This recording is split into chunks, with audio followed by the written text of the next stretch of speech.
विदधाति पूर्वं यो वै वेदांस प्रहिणोति तस्मै तं हदेवम् आत्मबुद्धिप्रकाशं मुमुक्षुर्वै शरणमहं प्रपद्ये। वैदिक दिव्यज्ञान प्रतिष्ठानमा सबैजनालाई हार्दिक स्वागत तथा अभिनन्दन गर्दै अब यो श्रीमद् भगवत गीताको 4th अध्याय अन्तर्गत आजको विषयलाई प्रस्तुत गरिन्छ। अब यहाँ योभन्दा पहिला कर्म विकर्म आदिको तत्त्वका सम्बन्धमा मुमुक्षु व्यक्तिले अवश्य जान्नु पर्दछ। जो मुमुक्षु छ, ज्ञान प्राप्त गर्न चाहन्छ, ज्ञानमा आरूढ हुन चाहन्छ भने हो त्यस्तो व्यक्तिले ज्ञान योगमा आरूढ हुन चाहने आरूढ साधकले कर्म विकर्म आदिका सम्बन्धमा यथार्थ रूपले जान्नु बहुत जरुरी छ। तर आरूढ अर्थात् तत्त्वज्ञानीले यो विषयमा जान्ने जरुरी छैन, किनकि तत्त्वज्ञानी व्यक्तिले आफ्नो लक्ष्य पुरा गर्यो, आफ्नो लक्ष्य प्राप्त गर्यो। तर आरूढ व्यक्ति जो छ, जो तत्त्वज्ञान प्राप्त गर्न चाहन्छ, उसले कर्म अकर्म विकर्म सबैको सम्बन्धमा जान्नु पर्दछ। किन जान्नु पर्दछ भन्दा अशुभ रूप संसारबाट मुक्त हुनका लागि, जन्म मृत्युको चक्रबाट छुटकारा पाउनका लागि यी सबै विषयलाई यथार्थ रूपले जान्नु पर्दछ। यस प्रकारले यहाँनिर पहिले बताइयो। अब यसै सन्दर्भमा पहिले भगवानले प्रतिज्ञा गर्नुभएको थियो कि म तिमीसँग कर्म बताउँदछु, तिमीसँग म कर्मका सम्बन्धमा बताउँदछु भनेर यस्तो प्रकारले प्रतिज्ञा गर्नुभएको थियो। हो त्यसैलाई अगाडि बढाउँदै त्यसैलाई स्पष्ट गर्दै यहाँनिर बताउनुहुन्छ। कर्मण्य कर्मय पश्येद कर्मणे च कर्मयः सबुद्धिमान मनुष्येषु संयुक्त कृष्ण कर्मकृत। अर्थात् लौकिक र वैदिक व्यापार रूप सम्पूर्ण चेष्टाहरूमा जसले कर्मका अभावलाई देख्दछ, माने जसले सम्पूर्ण कर्म गर्दैछ, लौकिक कर्म पनि वैदिक कर्म पनि गरिरहेको छ, तर त्यो कर्म सम्पादन हुँदै गरेका स्थितिमा पनि जसले अकर्मलाई देख्दछ, त्यहाँ कर्मको अभाव देख्दछ, र जो इन्द्रिय, जसले इन्द्रिय देह आदि व्यापारको उपराम रूप अकर्ममा, माने केही नगरेर चुप लागेर बसेका स्थितिमा पनि कर्मलाई देख्दछ भने सम्पूर्ण मनुष्यहरूमध्ये उसैलाई बुद्धिमान योगी र समस्त श्रौत र स्मार्त कर्महरूको अनुष्ठान गर्ने जान्नु पर्दछ। यस प्रकारले यो भावार्थ यहाँनिर बताइयो। अब यो बडा जटिल श्लोक छ, एकदमै जटिल छ यो श्लोक, बडा गम्भीर छ यो श्लोक। यो श्लोकको अर्थ तात्पर्य बुझाउन विद्वानहरूलाई पनि बडा मुस्किल पर्दछ। त्यस कारण गर्दा यसलाई विस्तृत रूपले लामो प्रकारले यहाँ व्याख्या गरिएको छ। यसलाई स्पष्ट रूपले व्याख्याद्वारा मात्र बुझ्न सकिन्छ। अब यहाँ बताइएको छ कि जसले कर्ममा अकर्म देख्दछ र अकर्ममा कर्म देख्दछ, हो त्यसैलाई सम्पूर्ण कर्म गर्ने बुद्धिमान मनुष्यहरूमध्ये श्रेष्ठ मानिन्छ भनेर यस्तो प्रकारले बताइएको छ। अकर्ममा कर्म देख्नु, कर्ममा अकर्म देख्नु र उसैलाई सबैको ज्ञानी मान्नु, उसैलाई ज्ञानी उसैलाई योगी मान्नु भन्ने कुरो बडा एकदम जटिल विषय हो यो, र यसलाई स्पष्ट रूपले यहाँनिर बताइन्छ। देह र इन्द्रियहरूद्वारा जो गरिन्छ त्यसलाई कर्म भनिन्छ। कर्म भनेको के हो त भन्दाखेरि देह इन्द्रिय भनेको बाणी, देह माने शरीर, इन्द्रिय माने बाणी मन, यी सबैलाई बुझिन्छ। अब विशेष गरेर शरीर मन र बाणीद्वारा कर्म गरिन्छ। अब यी सबैको इसारामा अरू पनि इन्द्रियहरू सक्रिय भएर कर्म गर्दछन्। अब यी मध्ये यी कुनै पनि इन्द्रियद्वारा जो गरिन्छ त्यो कर्म, अर्थात् सबै प्रकारका लौकिक या वैदिक व्यापार। कर्म धेरै प्रकारका हुन्छन्, लौकिक कर्महरू हुन्छन्, व्यापार गर्छन्, नोकरी गर्छन्, खेती किसान गर्दछन्, यात्रा गर्दछन्, इत्यादि नाना प्रकारका व्यवसायहरू गर्दछन्। यी सबै के हुन्छ भन्दाखेरि लौकिक कर्म हुन्। त्यस्तै प्रकारले यज्ञ गर्छन्, तीर्थाटन गर्दछन्, कुनै प्रकारको कर्म हवन गर्दछन् इत्यादि जति पनि छन्, दान पुण्य तीर्थ व्रत जो पनि गरिन्छ ती वैदिक कर्म हुन्। र लौकिक कर्म वैदिक कर्महरूमध्ये यी इन्द्रियहरूद्वारा जुनै पनि कर्म गरिन्छ, जुनै प्रकारको पनि क्रिया गरिन्छ त्यो कर्म हो। यस्तो प्रकारले कर्मका सम्बन्धमा जान्नुपर्दछ। अब यसैमा यो कर्ममा जसले अकर्म देख्दछ, माने कसरी अकर्म देख्ने त भन्दाखेरि कर्महरू के द्वारा हुन्छन् त भन्दा उपाधिद्वारा हुन्छन्। उपाधि माने शरीर मन इन्द्रिय वाणी इन्द्रिय सबै उपाधि हुन्। आत्माद्वारा त कर्म सम्पादन हुँदैन, आत्माले त केही कर्म गर्दैन। कर्म उपाधिद्वारा हुँदछन्। यी सबै प्रकृति र पुरुषका सम्बन्धमा पनि यहाँनिर बुझ्नु जरुरी छ। प्रकृति हुन् सबै, पहिले पनि बतायो सम्पूर्ण कर्म प्रकृतिद्वारा सम्पादन हुन्छन् भनेर। प्रकृति के हुन् भनेको पञ्चमहाभूतद्वारा बनेको यो शरीर। त्यसै प्रकारले मन प्रकृति हो, बुद्धि पनि प्रकृति हो, अहङ्कार प्रकृति हो। यस्ता प्रकारले 8 प्रकारका प्रकृति बताइन्छ अगाडि 7औं अध्यायमा गएर। अब सांख्य दर्शनमा 24वटा प्रकृति बताइएको छ। जसमा चाहिँ 24 प्रकृति मध्ये 5वटा तत्त्व छँदैछन्। त्यसै प्रकारले 5वटा तत्त्वले बनेको यो शरीरै हो।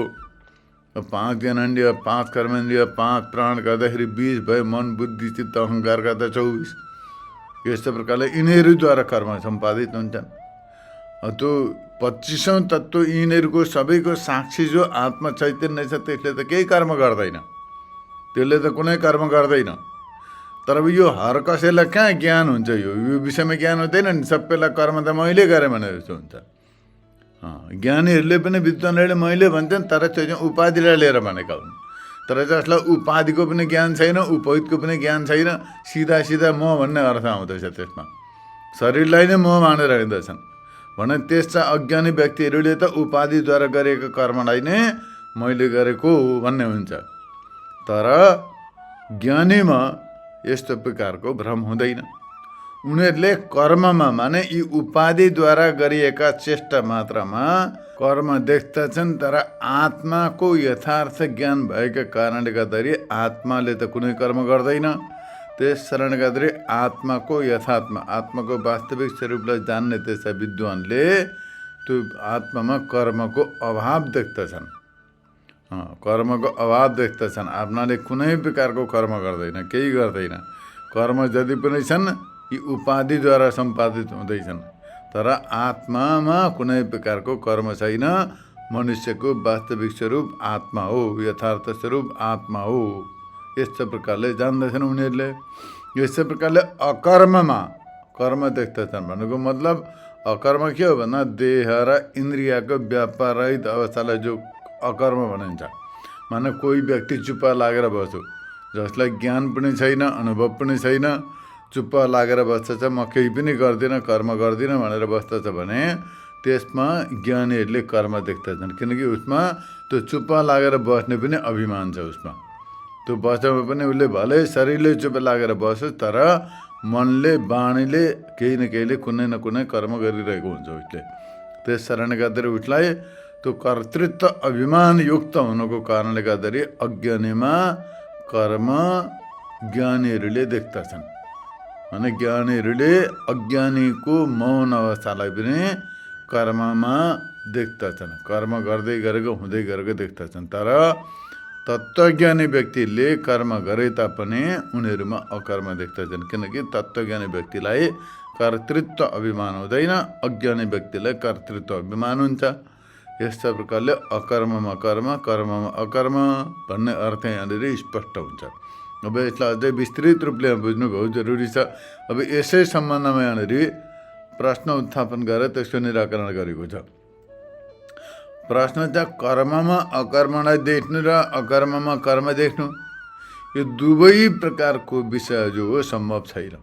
किनभने प्रत्यक्षसँग विरोध छ। प्रत्यक्षमा त मनुष्यले के देख्छ? प्रत्यक्ष देख्दा बसिरहेको छ चुप्प लागेर। के भनिन्छ? चुप्प लागेर बसिरहेको छ भनेर भनिन्छ। अब कोही कर्म गर्दैछ भने ऊ त केही गरिरहेको छ भन्ने देखिन्छ। यो प्रत्यक्षका साथमा उक्त कथन विरोध हुन्छ। किनभने उक्त कथन अनुसार त अब जो कर्म गरिरहेको छ त्यसले केही गरेको छैन, जो केही नगरी बसिरहेको छ उसले कर्म गर्दैछ भन्ने भयो। अब प्रत्यक्षसँग यो विरोध छ। कर्म अकर्म हुन सक्दैन, किनभने व्यापार त्यसमा देख्नमा आउँदछ, सक्रियता छ, त्यसमा एक्टिभेसनहरू देखिँदैछ त्यसमा। र अकर्म पनि कर्म हुन सक्दैन, किनभने ठुटाको समान चुपचाप लागेर बसेको व्यक्तिले के कर्म गर्छ? केही पनि छैन, हजुर चुपचाप लागेर बसिरहेको छ। त्यस कारणले गर्दा भावमा अभावलाई देख्नु र अभावमा भावलाई देख्नु अत्यन्त विरुद्ध हो। अभाव भनेको नहुनु, भाव भनेको हुनु। भइरहेकामा नभएको देख्नु र नभएकामा भएको देख्नु यो अत्यन्त विरुद्ध र अप्रामाणिक हो, किनभने भावमा अभावत्व र अभावमा भावत्व असम्भव छ। यस्तो प्रकारले यहाँ शङ्का उत्थापन गरेको।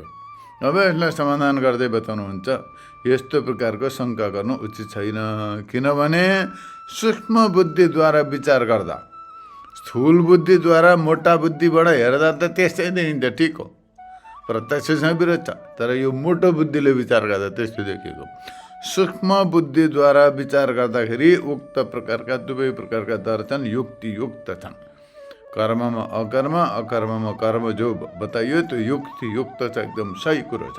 यो सूक्ष्म विचारद्वारा विचार गर्दा त्यो कसरी भनेर यस्तो प्रकारले सोध्ने हो भने, स्वयं कर्मरहित भए तापनि व्यक्ति अरूको कर्मद्वारा कर्मको आश्रय हुन्छ। स्वयं कर्मरहित छ तर पनि कुनै व्यक्ति अरूको कर्मद्वारा स्वयं कर्मको आश्रय हुने गर्दछ। जस्तै प्रकारले मानिलिउँ, उदाहरण, मेघको क्रियासँग क्रियारहित चन्द्र क्रियावाला र अग्निको क्रियासँग निष्क्रिय गर्मी क्रियायुक्त हुन्छ। भन्नुको मतलब जस्तै प्रकारले आकाशमा चन्द्रमा लागेका छन्, जुन लागेका छन्, त्यसमा हल्का हल्का बादल छ, जुनको मधुरो मधुरो प्रकाश देखिरहेको छ, मुनिबाट बादल लागेको छ, बादल दौडिन्छ, बादललाई हावाले उडा लाँदैछ, तर त्यो बादल दौडेको देखिँदैन, त्यसमा चन्द्रमा दौडेको देखिन्छ, जुन कुद्दै गरेको देखिन्छ। त्यस्तै प्रकारले आकाशमा घाम लागेका बेलामा पनि घाम छन्, मुनि बादल छ, बादल लागेको छ भने घाम गएर बादलमा पसे, यस्तो प्रकारको भ्रम हुन्छ। तर त्यो बादलमा घाम गएर पसेको होइन, बादल चाहिँ घामलाई छेल्दै छेल्दै उडिरहेको छ, त्यहाँ गति विरुद्ध देखिन्छ त्यसमा क्रियासँग। त्यस्तै प्रकारले अग्निको निष्क्रिय छन् अग्नि, तर पनि अब अग्नि आगोले पोलो, यस्तो प्रकारले त्यहाँनिर व्यवहार हुन्छ, किनभने त्यहाँ तादात्म्य हुनुको कारणले गर्दाखेरि देहादिको क्रियासँग स्वयं अक्रिया भए तापनि सबै जन्तु क्रियायुक्त हुने गर्दछन्। भन्नुको मतलब के छ त भन्दाखेरि आत्मतत्त्व जो छ त्यो त निष्क्रिय हो, तर त्यो निष्क्रिय आत्मतत्त्वको ज्ञान छैन, त्यो त अक्रिया छ, अक्रियाको ज्ञान छैन। नभएपछि अक्रिया आत्मा पनि स्वयं देहादिका साथमा तादात्म्य सम्बन्ध गरेर अज्ञानी व्यक्तिले के गर्दछ भन्दाखेरि आत्माले कर्म गर्यो भन्छ। जस्तै प्रकारले बालकले चन्द्रमा दौडे भने जस्तो अज्ञानी व्यक्तिले आत्माले कर्म गर्यो, आत्मा जन्म्यो, आत्मा मर्यो, आयो गयो, यस्तो प्रकारको क्रियायुक्त यस्तो प्रकारको व्यवहार गर्दछन्। तर ब्रह्मवेत्ता जो ब्रह्म तत्त्व ज्ञानै छ, म ब्रह्म स्वरूप हुँ भन्ने यस्तो प्रकारको जसलाई ब्रह्म तत्त्वको अनुभव छ, यथार्थ ज्ञान छ भने उसले ब्रह्ममा त अब आत्मतत्त्वनिष्ठ ज्ञानद्वारा त्यो आफ्नो देहादिका साथमा सम्बन्ध नहुनको कारण उसले सम्बन्ध मान्दैन। जसलाई ब्रह्म तत्त्वको ज्ञान छ, ब्रह्म तत्त्वको साक्षात्कार भएको छ, ब्रह्म तत्त्वको साक्षात्कार भएका व्यक्तिलाई यो कुरो अनुभव हुन्छ, स्पष्ट बोध हुन्छ कि म स्वयं ब्रह्मस्वरूप हुँ, मेरो बाहिरभित्र आउनु जानु केही पनि छैन, सर्वव्यापक विशुद्ध सच्चित अखण्ड आनन्द स्वरूप हुँ, अनन्त स्वरूप हुँ भनेर यस्तो प्रकारको अनुभव छ भने त्यस्तो अनुभव भएको ब्रह्मज्ञानी व्यक्तिलाई त्यो आत्मविज्ञानद्वारा आफ्नो देहादिका साथ सम्बन्ध नहुनुका कारण देहादिद्वारा गरिएका कर्मलाई पनि अकर्म नै देख्दछ। माने उसले आफ्नोलाई अब स्वयं त ब्रह्मस्वरूप हो, ब्रह्मले त केही पनि कर्म गर्दैन, आत्मतत्त्वले त केही पनि गर्दैन, ऊ त सर्वव्यापक छ, ऊदेखि भिन्न केही पनि छैन भनेदेखि त्यो ब्रह्मतत्त्व ज्ञानी व्यक्तिले उसले कुनै कर्म गरौँ, शरीरद्वारा हिँडो डुलो आयो गयो खायो पियो, कुनै अब केही यज्ञ अनुष्ठान केही कर्म गरायो भने पनि त्यसमा अभिमान रहँदैन उसलाई, किनभने उसलाई यो कुरो थाहा छ कि म त ब्रह्मस्वरूप हुँ, म केही पनि गर्दिनँ। अब यी जति कर्म हुँदैछन् शुभ अशुभ जो पनि प्रकारका कर्म हुँदैछन् ती सबै कर्महरू चाहिँ शरीरद्वारा भएका हुन्, उपाधिद्वारा भएका हुन्। त्यसकारण गर्दा यी उपाधिद्वारा देहादि उपाधिद्वारा गरिएका कर्महरूलाई उसले अकर्म नै देख्दछ, देख्दछ, किनभने उसमा म र मेरो यस्तो प्रकारको त्यो स्वत्व हुँदैन, माने उपाधिप्रति अहमता ममता रहँदैन। जो शरीर इन्द्रिय मन बुद्धि आदि उपाधिहरू छन् तिनीहरूप्रति उसको सत्व भनेको अपनत्व मपन रहँदैन। त्यस कारणले गर्दाखेरि ऊ त विशुद्ध चैतन्य स्वरूपको अनुभूति गरेको हुँदा देहादि उपाधिद्वारा गरिएका कर्महरूलाई उसले आफ्नो कर्म मान्दैन, ती चाहिँ उसले आफूमा अकर्म नै देख्दछ। कर्म गरिरहे तापनि उसले अकर्म देख्दछ। यस्तो प्रकारले अन्यद्वारा गरिएका कर्ममा अन्यको सत्व हुन सक्दैन। भन्नुको मतलब अरूद्वारा गरिएको कर्ममा अर्को कर्ता त हुँदैन नि त। एउटाले कर्म गर्यो कर्ता चाहिँ अर्कै भयो त्यस्तो त हुँदैन। देवदत्तले यात्रा गर्दैछ तर यज्ञदत्तलाई यात्री भन्न त हुँदैन नि त। यात्री को? यात्रा गर्नेवाला यात्री हो। यज्ञदत्तले यज्ञ गर्दैछ अनि देवदत्तलाई त यज्ञको कर्ता मान्दा त हुँदैन। जसले गर्दैछ उसैलाई कर्ता मान्नु पर्दछ। अब अर्काले गरेका कर्ममा अर्कालाई कर्ता मान्नु उपयुक्त हुँदैन। त्यस्तै प्रकारले देहादि इन्द्रिय इत्यादिद्वारा उपाधिद्वारा जो कर्म सम्पादन हुँदैछन् ती कर्मको कर्ता आत्मालाई मान्न हुँदैन नि त। आत्मा त ती देहादिदेखि भिन्न छ, अलग्गै छ भनेदेखि अब त्यो अरूद्वारा उपाधिद्वारा गरिएका कर्मको कर्ता त आत्मामा मान्नु भएन। आत्मालाई कर्ता मान्छ, आत्माले त केही गरेको छैन। यस्ता प्रकारले यहाँनिर यो रहस्यलाई बुझ्नु पर्दछ। सत्वको नहुनाले गर्दाखेरि देहादिद्वारा गरिएका कर्म उसको अकर्म नै हुन्छ भने जो ज्ञानी व्यक्ति छ, तत्त्वज्ञानी व्यक्ति, उसले देहादिद्वारा उपाधिद्वारा गरिएका जति कर्महरू छन् ती सबै कर्महरू सम्पादित हुँदै गरे तापनि त्यो उसले आफूलाई अकर्ता नै मान्छ। कर्मै गरे तापनि उसले त्यसमा कर्म देख्दैन। कर्मै गरे तापनि उसले कर्म देख्दैन। सत्य नहुनाले गर्दा देहादिद्वारा गरेको कर्म उसका लागि अकर्म नै हुन्छन्, किनभने त्यो उसको बन्धक हुन सक्दैन। ती देहादि इन्द्रिय आदि त्यसद्वारा जति पनि कर्म हुँदैछन् ती कर्महरूद्वारा उसलाई बाँध्न सक्दैन। त्यो कर्म सम्बन्धी कुनै पाप होला, कुनै पुण्य होला, कुनै मिश्रित होला। कर्म गर्दै जाँदाखेरि कर्ममा कुनै कुनै दोष त्रुटि त हुन्छै हुन्छ। त्यो कर्मको कर्ता उसले बाँध्दैन। कर्म आत्माद्वारा भएको छैन। इन्द्रिय आदि देहादि इन्द्रियद्वारा भएका कर्महरू आत्मामा कुनै प्रकारको सम्बन्ध नहुनाले गर्दाखेरि उसले त्यसमा अकर्म नै देख्दछ, कर्म देख्दैन। यो अर्थ हो। आत्मासँग कर्मको कुनै सम्बन्ध हुँदैन। आत्मामा क्रियाको समवाय सम्बन्ध पनि हुँदैन। जस्ता प्रकारले वृक्ष चल्दाखेरि वृक्षमा स्थित आकाशको निष्क्रिय देखिन्छ। माने वृक्ष हल्लिन्छ, हावाले हल्लायो वृक्षलाई। त्यो वृक्ष केमा हल्लिँदैछ भन्दाखेरि आकाशमा वृक्ष हल्लिनको लागि स्पेस छ त्यसमा। वृक्षमा त्यो हल्लिने कर्म देखिन्छ तर आकाश त निष्क्रिय छ। आकाशमा त कुनै कर्म छैन। त्यस्तै प्रकारले बादलहरू दौडिँदाखेरि चन्द्रमालाई निष्क्रिय देखिन्छ। बादल दौडेको छ तर चन्द्रमा त दौडेको छैन नि, तर अज्ञानीले चन्द्रमा दौडेको देख्दछ। यसबाट स्पष्ट कुरो के हुन्छ त भन्दाखेरि त्यसै प्रकारले देह इन्द्रिय आदिका विषयमा पनि स्वच्छन्द प्रवृत्ति हुँदा पनि विद्वानले आत्मालाई निष्क्रिय नै देख्दछ। देह इन्द्रियहरूद्वारा कर्म सम्पादन भइरहे तापनि आत्मालाई तत्त्वज्ञानी व्यक्तिले निष्क्रिय नै देख्दछ। यस्ता प्रकारले जान्नुपर्दछ। यसबाट निष्कलम निष्क्रियम इत्यादि श्रुतिहरूका साथमा यथोक्त सम्बन्ध पनि सिद्ध हुँदछ। यी श्रुतिहरूले, श्रुति प्रमाणले कुटस्थ असङ्ग चिद्रूप आत्मालाई नै आत्मरूपले जान्ने व्यक्तिलाई, विद्वानलाई देहादिद्वारा गरिएका कर्ममा अकर्म दृष्टिगोचर हुन्छ। यस्तो प्रकारले यहाँनिर बताइएको छ। भने जो तत्त्वज्ञानी छ त्यो तत्त्वज्ञानी व्यक्तिलाई देहादिद्वारा गरिएका कर्ममा अकर्म नै दृष्टिगत हुन्छ। किनभने आत्माले कुनै कर्म गर्दैन, ती कर्म त अब देहादिद्वारा गरेका हुन्छन्। त्यस कारणले गर्दाखेरि आत्माले कुनै कर्म नगरेको हुँदाखेरि आत्मामा अकर्म नै देख्दछन् विद्वानहरूले। यस्ता प्रकारले यहाँनिर जान्नुपर्दछ। यस्ता प्रकारको विज्ञान विद्वानलाई प्रत्यक्ष अनुभूत छ। माने जो तत्त्वज्ञानी व्यक्ति छ उसलाई यस्तो प्रकारको ज्ञान प्रत्यक्ष रूपले हुन्छ, उसमा कुनै प्रकारको सन्देह छैन र अकर्तालाई देख्दछ इत्यादि स्मृतिबाट पनि सिद्ध हुँदैछ। यसकारण उक्त दर्शन प्रमाण रूप छ।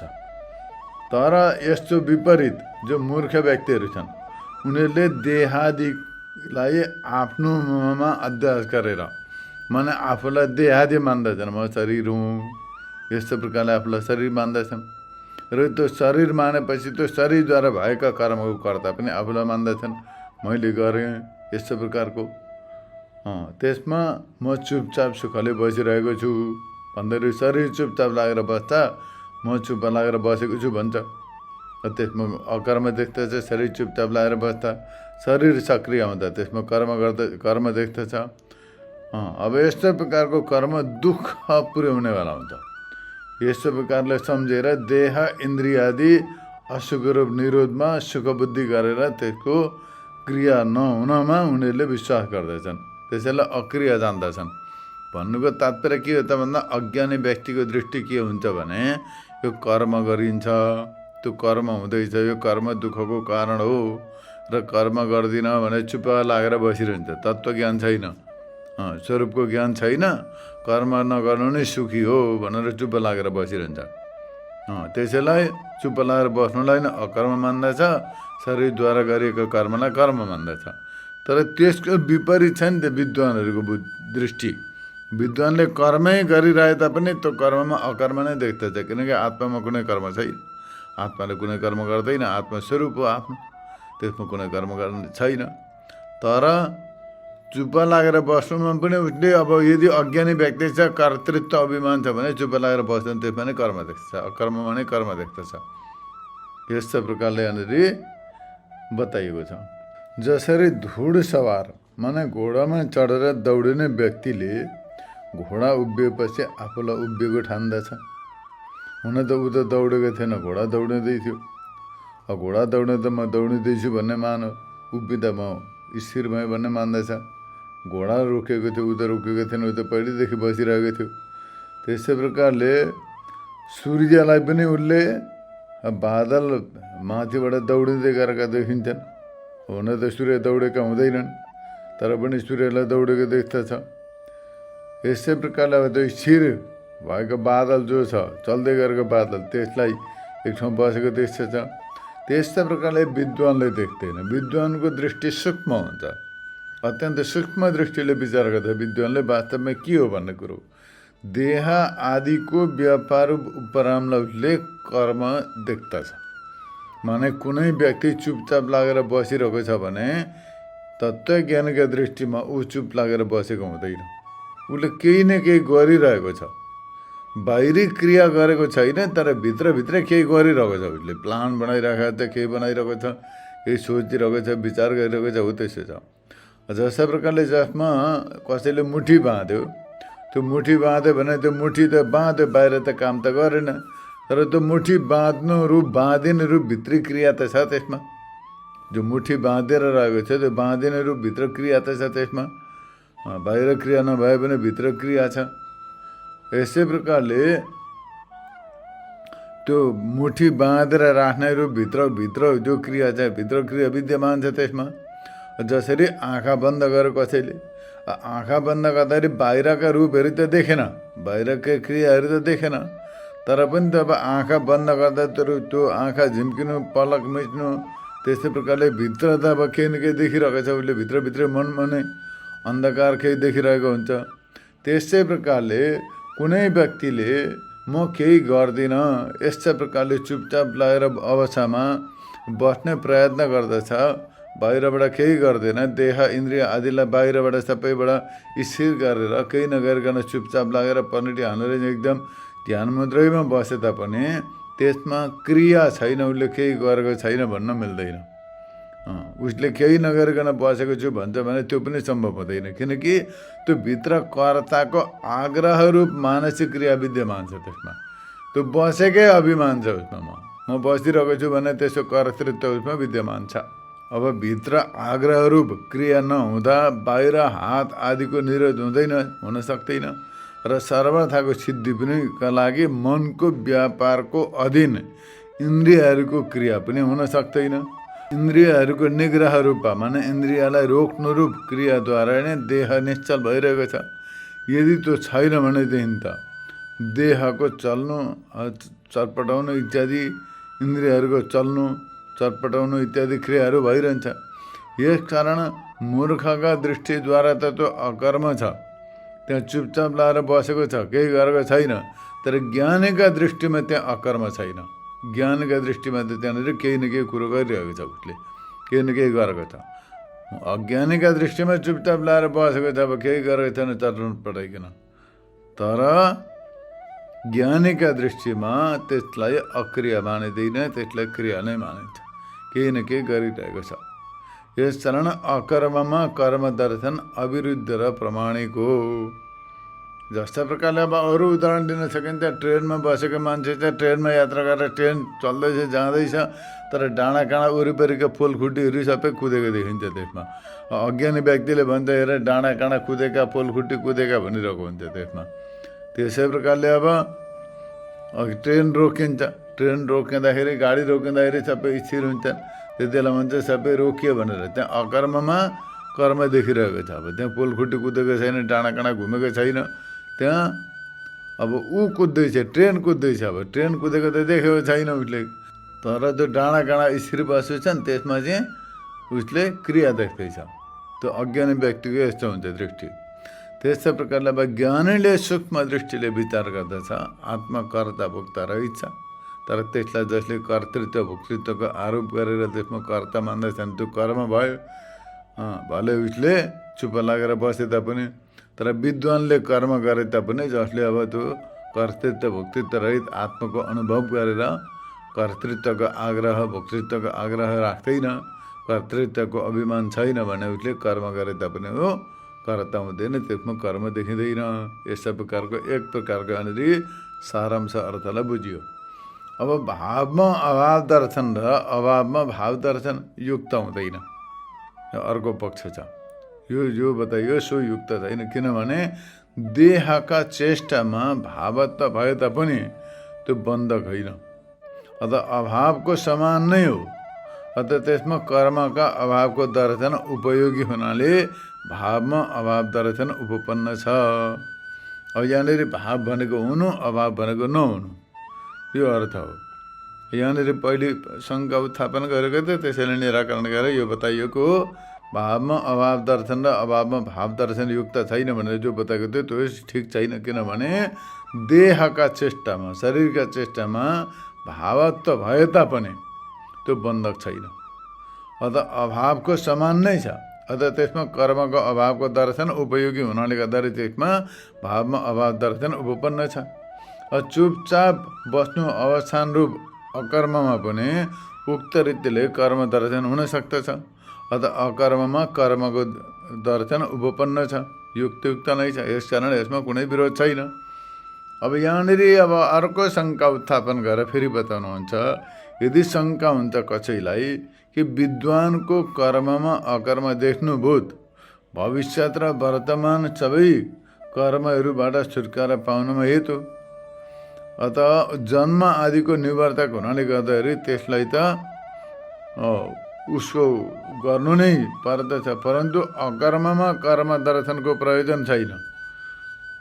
भन्नुको मतलब के छ त भन्दाखेरि अकर्म देख्नु, कर्ममा अकर्म देख्नुभूत जो छ त्यो त अब ठिकै छ अरे मानिलिउँ, तर जन्म आदिको निवर्तक हुनाले गर्दाखेरि त्यसमा त त्यसको गर्नु ठिकै मानिलिउँ, परन्तु अकर्ममा कर्म दर्शनको प्रयोजन छैन। यस कारणले गर्दाखेरि अकर्ममा कर्म नदेख्नु यो विधि निरर्थक, यो वचन ठिक छैन। यो शङ्का गर्दछ कसैले भने यस्तो प्रकारले शङ्का गर्नु उचित छैन, किनभने त्यो पनि अकर्मदेखि भिन्न आत्माको दर्शनको साधन हो। यस कारणले त्यो सफल छ, यो वचन ठिक छ। किनभने निष्क्रियम शान्तम यस्तो प्रकारले श्रुतिले बताएका छन्। आत्मतत्त्व निष्क्रिय छ, शान्त छ। यो श्रुतिले निष्क्रियत्व र शान्तत्व दुवै ब्रह्मको लक्षण बताएका छन्। ब्रह्मको लक्षणमा यी पनि पर्दछ, निष्क्रियत्व शान्तत्व यस्तो प्रकारको छ। अत यसमा प्रकृतिमा पनि यहाँनिर प्रस्तुत सन्दर्भमा पनि निष्क्रियत्व र शान्तत्व धर्मयुक्त देह इन्द्रियको व्यापारको उपरामरूप चुपचाप स्थितिमा आत्मस्वरूपको भ्रम हुन्छ। आत्मस्वरूपको भ्रम हुन सक्दछ, त्यो नहोस् त्यसका लागि चाहिँ उपदेश गर्दछन्, जसले अकर्ममा कर्म देख्दछ। यस्तो प्रकारले बताइएको भन्नुको मतलब के छ त भन्दाखेरि आत्मा त निष्क्रिय हो, शान्त छ।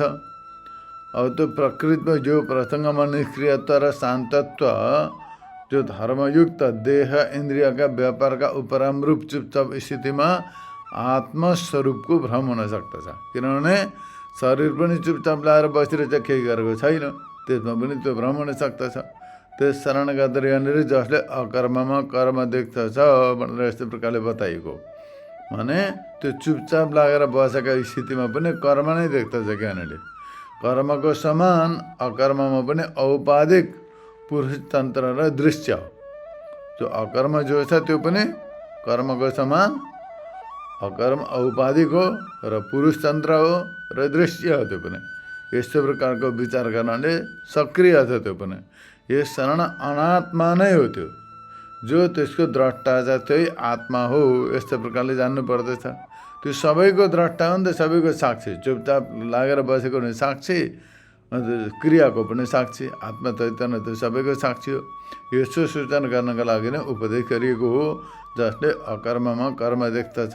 यस्तो प्रकारले न अकर्ममा पनि कर्मको समान कर्मत्वको अवस्थामा अकर्मको निष्फल हुनाले त्यसको अपेक्षा मनुष्यहरूको उपकार गर्ने कर्ममा प्रवृत्ति नै सफल हो। यस्तो प्रकारले सूचित हुन्छ। अत अकर्ममा कर्म नदेख्नु यो विधि सर्वथा सफल छ। यसमा कुनै प्रकारको शङ्का गर्ने ठाउँ छैन।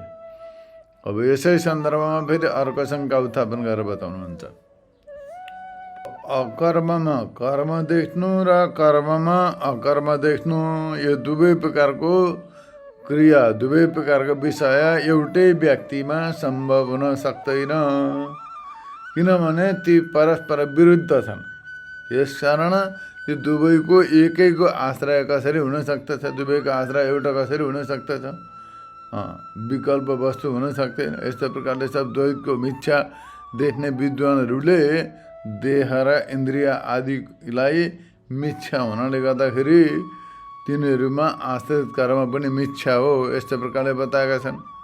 परन्तु अकर्ममा कर्म देख्नु यो युक्त छैन, किनभने त्यो त देहादिमा सत्यत्वको ज्ञानद्वारा नै सिद्ध हुन्छ।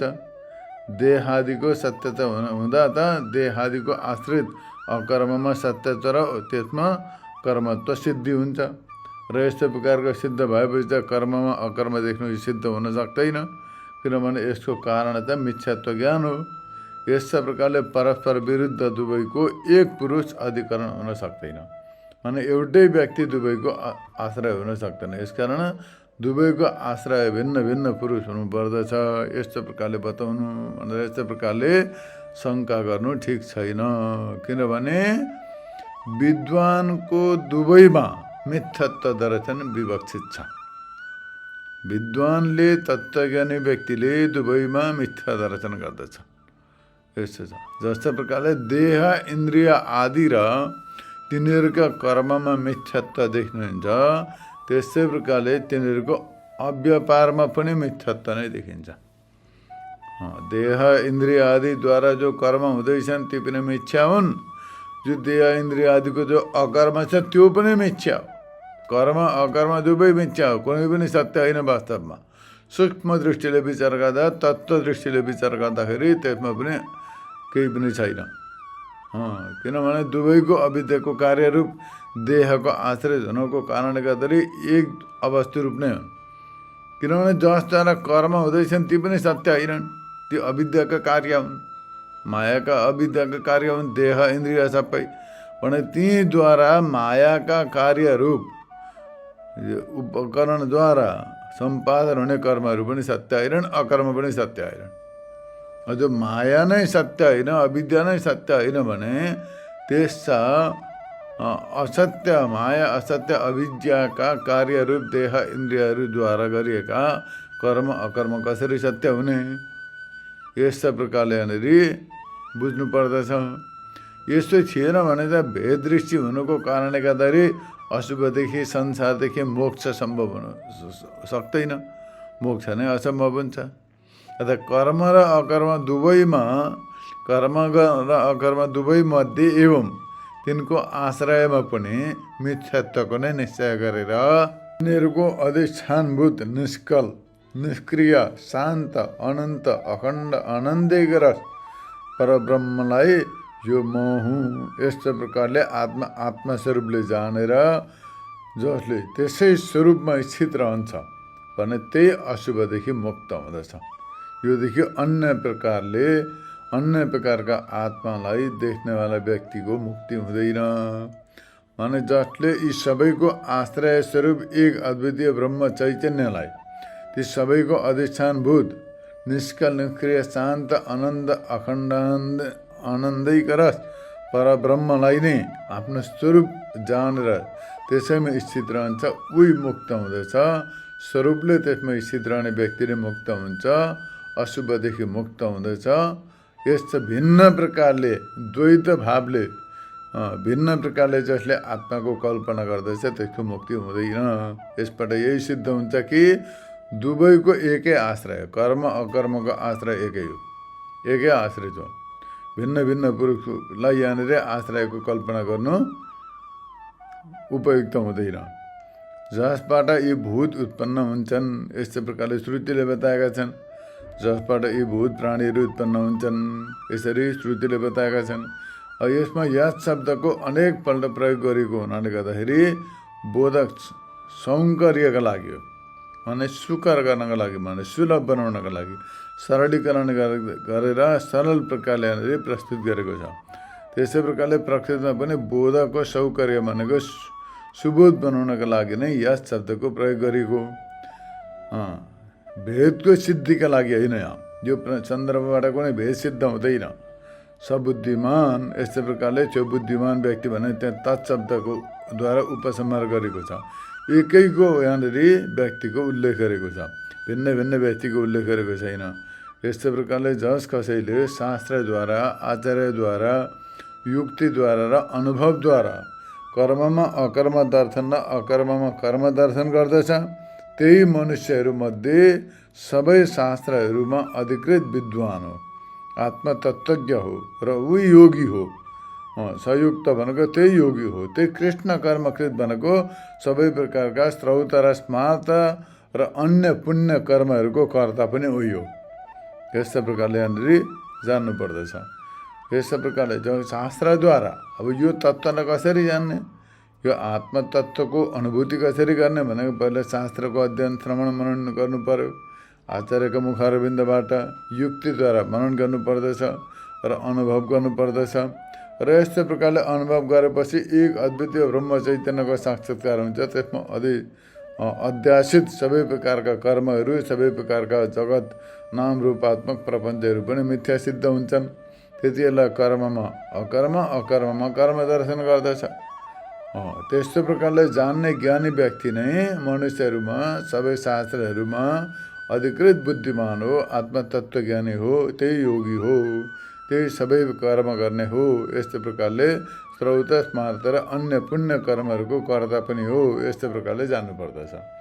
जस्तै प्रकारले कृत नामक 4 अङ्कयुक्त पासालाई जितेपछि अन्य 1, 2, 3 अङ्कवाला पासालाई पनि जितिन्छ।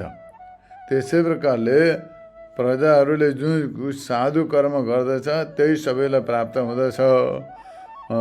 जसले त्यसलाई जान्दछ, उसैले उसलाई जान्दछ इत्यादिका श्रुति अनुसार सबै मनुष्यद्वारा गरिएको सम्पूर्ण पुण्य कर्म यसद्वारा गरिएको हुनेछ।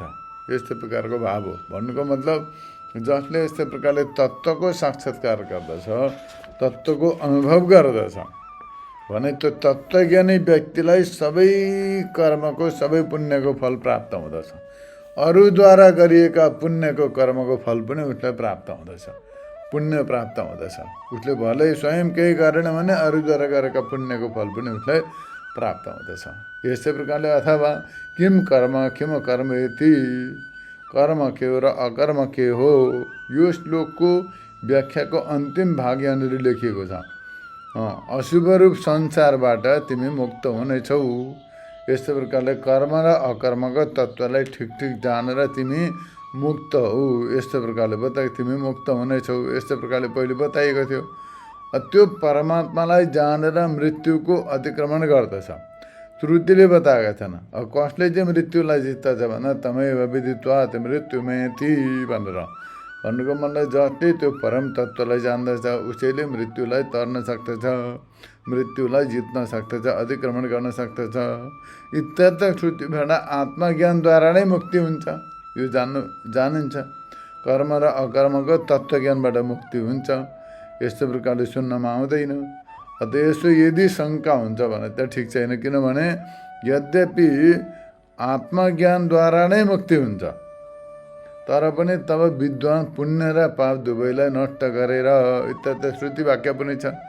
भने तत्त्वज्ञान भएपछि विद्वान व्यक्तिले पुण्य पापलाई दुवैलाई नष्ट गरेर मुक्त हुँदछ। यस्तो प्रकारको श्रुतिबाट पुण्य र पापलाई नष्ट गर्ने विद्वानको नै मुक्ति हुन्छ। अब पुण्य छ भने स्वर्गमा जानु पर्यो पुण्य भोग्नका लागि, पाप छ भनेदेखि अब नर्कमा जानु पर्यो, फेरि धरतीमा आउनु पर्यो शेष पाप पुण्यको फल भोग्न, फेरि त्यही पुनर्जन्ममा परिन्छ। तर एकपल्ट तत्त्वको साक्षात्कार भएपछि पुण्य पाप आदि सबै प्रकारका सञ्चित कर्महरू नष्ट हुँदछन्। सञ्चित कर्म नष्ट भएपछि प्रारब्ध कर्म भोगद्वारा नष्ट हुन्छ, मुक्त हुन्छ।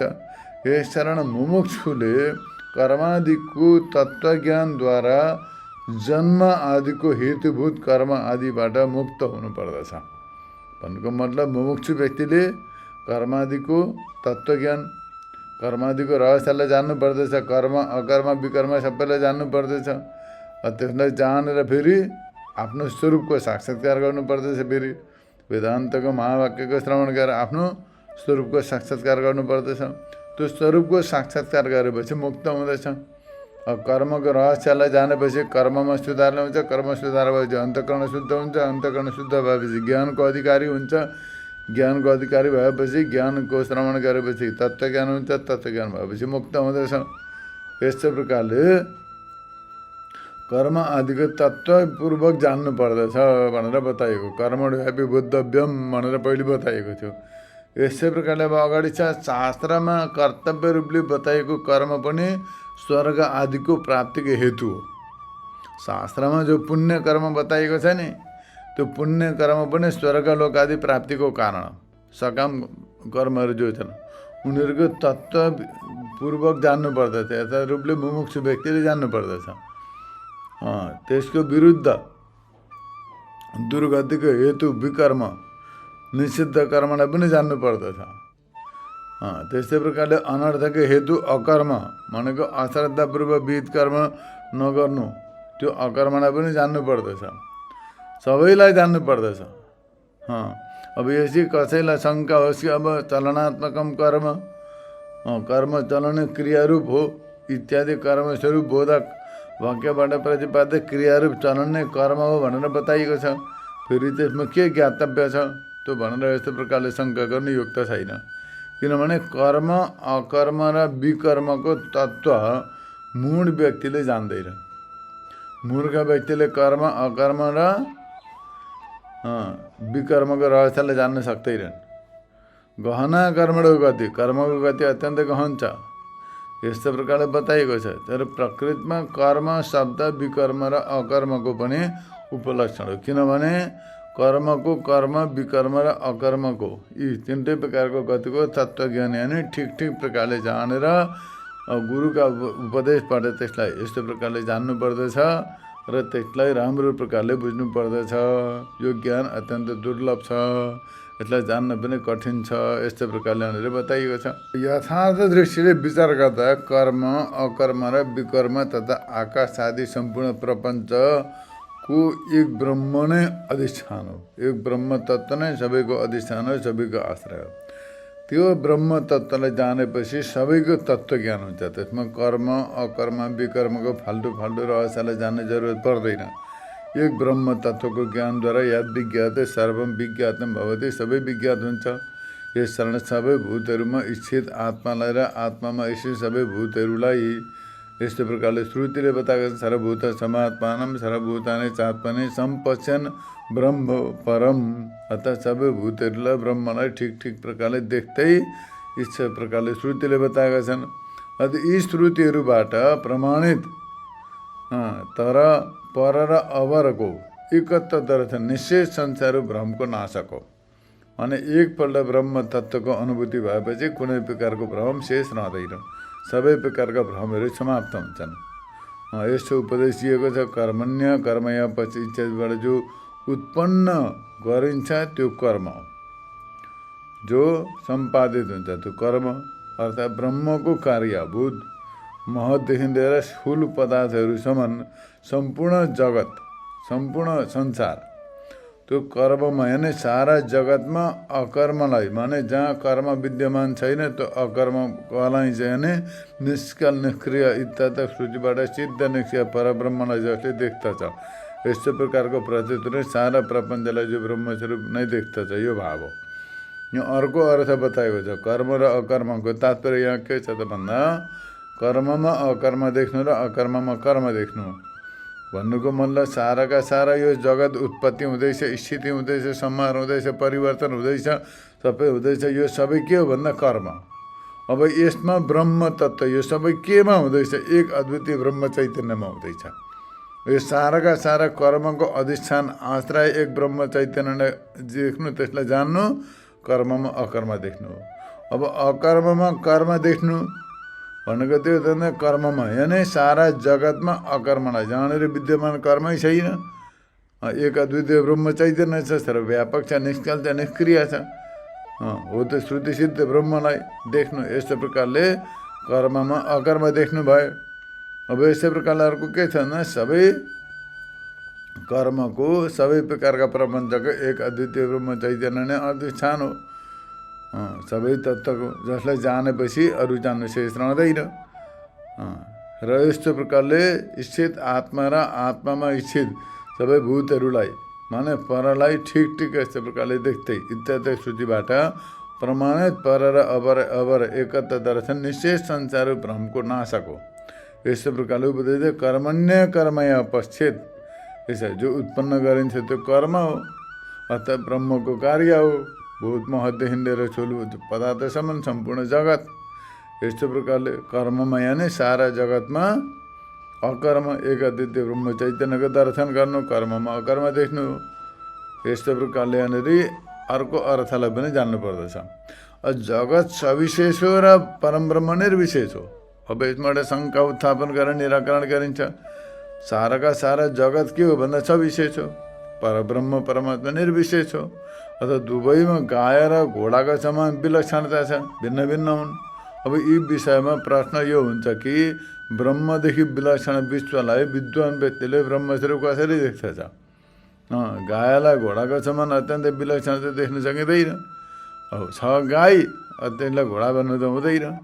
त्यस्तै प्रकारले यस्तो विश्व प्रपञ्च देखिरहेको छ, त्यसलाई सबै ब्रह्मस्वरूप भन्नु त हुँदैन भनेर यस्तो प्रकारले शङ्का गर्नु ठिक छैन। किनभने जगत र ब्रह्मको कार्यकारण भाव हुनाले गर्दाखेरि त्यसमा विलक्षणता उपपन्न हुँदैन। यसमा कार्यकारण भाव छ। गाय र घोडामा त कार्यकारण भाव छैन, त्यस कारणले गर्दाखेरि विलक्षणता देखिन्छ। जातिको भेद छ, त्यसमा परस्पर विलक्षणता त हुन सक्दछ, तर जगत र ब्रह्मको विलक्षणता हुन सक्दैन, किनभने यसमा कार्यकारण भाव छ। यदि कसैले शङ्का गर्दछ कि रूप गुण र जातिबाट जगत भिन्न छ, किनभने त्यो प्रत्यक्ष छ, त्यो भेदहरूबाट भिन्न जगत ब्रह्मस्वरूप कसरी देख्ने भने यो पनि बताउनु ठिक छैन। किनभने नाम र रूप आदि भेद अधिष्ठानको अज्ञानबाट कल्पित हुने गर्दछन्। नाम रूप जस्तै प्रकारले सुनमा नाना प्रकारका पदार्थहरू बनाउँछन्, त्यसमा सुन हुन्छ तर त्यसैमा नाना प्रकारका नाम रूप देखिन्छ। माटाबाट नाना प्रकारका वस्तुहरू बनाइन्छ, त्यसमा माटो मात्रै हुन्छ तर भिन्न भिन्न वस्तु देखिन्छ। त्यसै प्रकारले काठबाट नाना प्रकारका फर्निचर बनिन्छन्, तर त्यसमा काठ हुन्छ तर भिन्न भिन्न नाम रूप देखिन्छ। त्यसै प्रकारले एकै अद्वितीय ब्रह्म चैतन्य छ, तर त्यसमा मायाद्वारा परिकल्पित साराका सारा प्रपञ्च नाम रूपात्मक जगत पनि यसमा कल्पित छ, अज्ञानद्वारा कल्पित हो। यो सबै नाम रूप आदि जति पनि जगत छ त्यो सबै अज्ञानद्वारा कल्पित हो।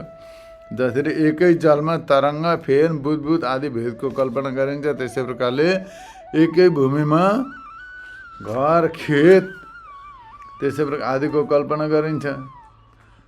त्यसै गरी ब्रह्ममा पनि एक अद्वितीय ब्रह्म चैतन्यमा पनि नाम रूप आदि भेदको कल्पना भ्रमका कारण हुने गर्दछ, वास्तविक होइन। जसरी द्रवत्व, शीतत्व, शुक्लत्व, मधुरत्व आदि जलका धर्म तरङ्ग आदिमा बाहिर भित्र सर्वत्र अनुसूचित छन् र जलको सत्ताद्वारा तिनीहरू व्यतिरिक्त उनीहरूको पृथक सत्ता छैन। यस कारण तरङ्ग आदि सबै जल मात्र हुन्। त्यस्तै प्रकारले जगतमा पनि बाहिर भित्र सर्वत्र सत्व, चित्त र आदि ब्रह्मका धर्म पूर्ण रूपले अनुसूचित देखिन्छ र ब्रह्मको सत्तादेखि व्यतिरिक्त अर्को सत्ता छैन, जगतमा अभाव छ। अतः यो सबै चित हो, यो सबै सत हो, यो सबै ब्रह्म हो इत्यादि श्रुतिहरूबाट पनि यो सबै ब्रह्म हो।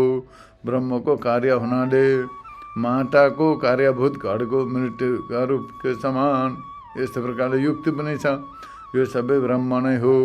ब्रह्ममा आरोपित हुनाले शिवमा आरोपित चाँदीको समान इत्यादि युक्तिहरूबाट पनि र माटो आदिको दृष्टान्तहरूबाट भलिभाँति विचार गर्दा सबै जगत ब्रह्म नै हो। यसकारण शुद्ध मन भएका ब्रह्मज्ञानी व्यक्तिले सम्पूर्ण जगतलाई ब्रह्मस्वरूप नै देख्दछ, यो अर्थ हो। यद्यपि श्रुति, युक्ति, दृष्टान्त र अनुभवबाट जगत ब्रह्म मात्र हो, यसो सिद्ध भए हुन्छ। सिद्ध हुँदा जगतको कार्यत्व निवृत्ति हुँदछ र त्यसको निवृत्ति भएपछि ब्रह्मको पनि निमित्तको नाश हुनाले गर्दाखेरि नैमित्तिको पनि नाश हुन्छ। यस्तो न्यायबाट कारणत्वको निवृत्ति हुनसक्छ, किनभने कारण कार्यको अपेक्षाले गर्दाखेरि हुने गर्दछ। यस कारण कार्यको निवृत्तिबाट कारणको निवृत्ति नै हुन्छ। यो दुवैको निवृत्तिबाट कार्यकारण भावरहित अद्वितीय ब्रह्म नै हो, यो सिद्ध हुन्छ। तथापि विचार गर्दाखेरि अनन्तर अब ब्रह्म अद्वितीय छ, यो सिद्ध भयो। परन्तु विचारबाट पहिले त जगत छ नि त, यो त सबै विचार गरेर अनुसन्धान गरेर श्रवण मनन गरेर चिन्तनको परिणाम हो, यो त ज्ञान त। तर विचारै नगर्ने अज्ञानी व्यक्ति, मूढ व्यक्तिलाई त साराका सारा जगत देखिरहेको छ, उसले त सारा जगत देख्दछ। विचारका अभावमा त सबै छ यो कुरो। यस्तो प्रकारले अब अज्ञानी व्यक्तिलाई त तत्त्वको अनुभव हुँदैन, उसले त तत्त्वलाई देख्दैन। फेरि कसरी ब्रह्मको अनुभव गर्ने सबैले भन्दा यस्तो प्रकारको शङ्का गर्नु ठिक छैन। किनभने कारणको जसरी कारण पहिले रज्जु सर्प त्यसको शिर र पुच्छर आदिका रूपमा प्रतीत हुन्छ भएको थियो भन्नुको मतलब जस्तो प्रकारले कसैले डोरीमा भ्रम भयो, सर्पको भ्रम भयो भने त्यो सर्प देख्यो, सर्पको टाउको पनि देख्यो, त्यहाँ पुच्छर देख्यो, आँखा देख्यो, सबै देख्यो, जिब्रो देख्यो, सबै देख्यो। अथवा जस्तो प्रकारले मरुभूमिमा जल देख्यो, कसैले भ्रम भयो। मरुभूमिमा पानी छँदै छैन तर त्यहाँ पानी पनि देख्यो, तरङ्ग पनि देख्यो, फिँच पनि देख्यो, सबैमा प्रतीत भइरहेको सबै देख्यो। त्यस्तै प्रकारले ब्रह्म नै भ्रान्तिद्वारा द्रव्य, गुण, कर्म आदिका भेदले गर्दाखेरि भिन्न भिन्न जगतका रूपमा प्रतीत भएको थियो। वस्तु त जगत केही पनि थिएन। जस्तै प्रकारले डोरी नै सर्पका रूपमा प्रतीत भइरहेको थियो, त्यस्तै प्रकारले जसरी मरुभूमि नै जलका रूपमा त्यहाँ प्रतीत भइरहेको थियो, देखिँदै थियो। त्यहाँ जलको नाम निशान थिएन, डोरीमा सर्पको नाम निशान थिएन, तर त्यहाँ भ्रमले गर्दा त्यस्तो देखियो। त्यही सर्पको रूपमा, डोरी नै सर्पको रूपमा, मरुभूमि नै जलका रूपमा देखियो। त्यसै प्रकारले ब्रह्म नै भ्रान्तिद्वारा द्रव्य, गुण, कर्म आदिका भेदले गर्दाखेरि भिन्न भिन्न जगत रूपले प्रतीत भएको थियो। वस्तु त जगत थिएनै, जगत छँदै थिएन। यस्तो प्रकारले मुमुक्षु व्यक्तिले तिनै कालमा ब्रह्मदेखि अतिरिक्त अरू केहीको अनुभव गर्दैन। तिनै कालमा ब्रह्म नै अद्वितीय हो, यस्तो प्रकारले जान्दछ। यस्तो प्रकारले सिद्ध गर्नका लागि ब्रह्ममा ब्रह्मको विवर्त रूपले जगत स्थित छ। जगत के हो भन्दा ब्रह्मको विवर्त रूप हो। विवर्त जस्तो प्रकार डोरीमा देखेको सर्प डोरीको विवर्त हो, अज्ञानको परिणाम हो। त्यस्तै प्रकारले ब्रह्ममा जगत जो देखिँदैछ यो पनि ब्रह्मको विवर्त अज्ञानको परिणाम हो। यस्तो प्रकारले जान्नु पर्दछ। यस प्रकार व्यतिहार मुखबाट त्यक्त दर्शनको नै जगतको ब्रह्म मात्रतामा निसंशय हुनको कारणले गर्दाखेरि यहाँ अझै दृढ गरिन्छ। त्यसलाई दृढ गर्दै बताउनुहुन्छ अकर्मणि च कर्मया। अकर्ममा उक्त लक्षणयुक्त ब्रह्ममा, अकर्म माने ब्रह्म, त्यो ब्रह्ममा कर्म यानि उक्त लक्षणयुक्त जगतलाई जसले देख्दछ, अर्थात् ब्रह्मको विवर्त रूप हुनुको कारणले गर्दाखेरि आफ्नो सत्ता नहुनाले ब्रह्मस्वरूप नै हो, ब्रह्मदेखि अतिरिक्त अरू केही पनि छैन। यसैलाई दृढ गरिन्छ। अकर्मणि च कर्मया, अकर्ममा त्यो लक्षणयुक्त ब्रह्ममा कर्मको उक्त लक्षणयुक्त जगतलाई जसले देख्दछ, माने एक अद्वितीय ब्रह्ममा अकर्मणि च भनेको अकर्म माने एक अकर्म स्वरूप ब्रह्ममा कर्म माने सृष्टि स्थिति समारुक्त साराका सारा प्रपञ्चयुक्त जो जगतलाई देख्दछ, अर्थात् ब्रह्मको विवर्त रूप हुनुको कारणले गर्दाखेरि आफ्नो सत्ता नहुनाले जसरी चाँदीलाई शिव, जललाई मरु देख्दछ, त्यस्तै प्रकारले जसले सबै जगतलाई ब्रह्म नै देख्दछ, यो भाव हो। जसले सबैलाई आत्मादेखि अन्य जान्दछ त्यसको सबैतिर सबैले अनादर गर्दछन्, यस्तो श्रुति पनि छ। माने जसले आत्मादेखि अतिरिक्त अर्कालाई देख्दछ भने त्यसले सबैले अनादर गर्दछन्, यस्तो श्रुति छ। नाम रूप आदि भेददेखि भिन्न ब्रह्मको सत्ताद्वारा अतिरिक्त सत्तायुक्त जगतलाई देख्नेको व्यक्तिप्रति सबैतिरबाट अनर्थ हुन्छ। छन चाहिँ के छ त भन्दा एक अद्वितीय ब्रह्म चैतन्य छ, त्यसको सत्तादेखि भिन्न केही छैन। तर अब अज्ञानी व्यक्तिले के गरेछ भन्दाखेरि त्यो एक अद्वितीय ब्रह्म चैतन्यलाई जानेन, त्यसदेखि भिन्न भिन्न प्रकारका त्यसमा नाना प्रकारका वस्तुहरूको कल्पना गरेर त्यसैलाई देख्दछ भने त्यसले दुःख पाउँदछ, भयभीत हुँदछ। द्वितीयाद्वै भयम भवति, द्वितीयदेखि भय हुन्छ, यस्तो प्रकारले श्रुतिले पनि बताएका छन्। त्यस कारणले गर्दाखेरि कल्याणकाङ्क्षी भनेको जसले कल्याण चाहन्छ, त्यो कल्याण चाहनेले भ्रमद्वारा कल्पित नाम रूपादि द्वैत दर्शनलाई त्यागेर जस्ता प्रकारले विपरीत ज्ञान निशेष निवृत्ति हुन्छ, त्यस्तै प्रकारले नाम रूप गुण र कर्म यी सबै ब्रह्मस्वरूप हुन्, यस्तो प्रकारले देख्नु पर्दछ, यस्तो जान्नु पर्दछ। यस्तो प्रकारले सन्देहरहित विपर्यायरहित सबैलाई प्रत्यक्ष दृष्टिद्वारा जसले ब्रह्मस्वरूप देख्दछ त्यही बुद्धिमान हो, ब्रह्मवेत्ता हो, त्यही मुक्त हो, त्यही योगी हो, त्यही ब्रह्मनिष्ठ हो, त्यही कृष्ण कर्मकृत माने सम्पूर्ण कर्म गर्न। कृष्ण माने सबै अनेक कल्पहरूमा अर्जित सञ्चित र यो जन्ममा गरिएका अप्रवृत्त फलयुक्त अनेक योनिहरूलाई प्राप्त गराउने कर्मलाई आत्माको यथात्म विज्ञान रूप खड्गद्वारा जसले काट्दछ, नष्ट गर्दछ, छिन्न भिन्न गर्दछ भने त्यसलाई कृष्ण कर्मकृत भनिन्छ। कृष्ण कर्मकृतको अर्थ भिन्न भिन्न प्रकारका हुन्छन्। जसले सबै प्रकारका पुण्य कर्महरू सम्पादन गरेर त्यसलाई पनि कृष्ण कर्म भनिन्छ। कृष्ण कर्मको अर्को अर्थ के गरे त भन्दा कृष्ण भनेको सब अनेक कल्पहरूमा अर्जित कल्पहरूमा अर्जित सञ्चित र यो जन्ममा गरिएका अप्रवृत्त फलयुक्त अनेक योनिहरूलाई प्राप्त गराउने कर्मलाई आत्माको यथार्थ विज्ञानद्वारा विज्ञान रूप खड्गद्वारा जसले नष्ट गरे छिन्न भिन्न गरे त्यसलाई पनि कृष्ण कर्मकृत भनिन्छ। सबै पापहरूबाट तर्दछ, यस्तो प्रकारको श्रुति पनि छन्। यी श्रुति अनुसार जसले यस्तो प्रकारले देख्दछ त्यो अशुभ संसारबाट मुक्त हुँदछ, यो अर्थ यहाँनिर बताइयो। यस्तो प्रकारले यो श्लोकको व्याख्या भिन्न भिन्न प्रकारले यहाँ प्रस्तुत गरियो। बडा गम्भीर छ, जटिल छ, धैर्य धारणका साथमा सुन्नु पर्दछ अनि बुझिन्छ। किनभनेदेखि गीता हो, अत्यन्त मार्मिक छ। गीतालाई श्रवण गरेपछि, गीतालाई मनन गरेपछि, यसलाई अनुभव गरेपछि अर्को जान्ने, अनुभव गर्ने, बुझ्ने कुनै प्रकारको विषय शेष रहँदैन। यस्तै प्रकारले आजको विषयलाई यहाँनिर प्रतिपादन गरियो। आजलाई यति नै। हरि ओम तत्सत।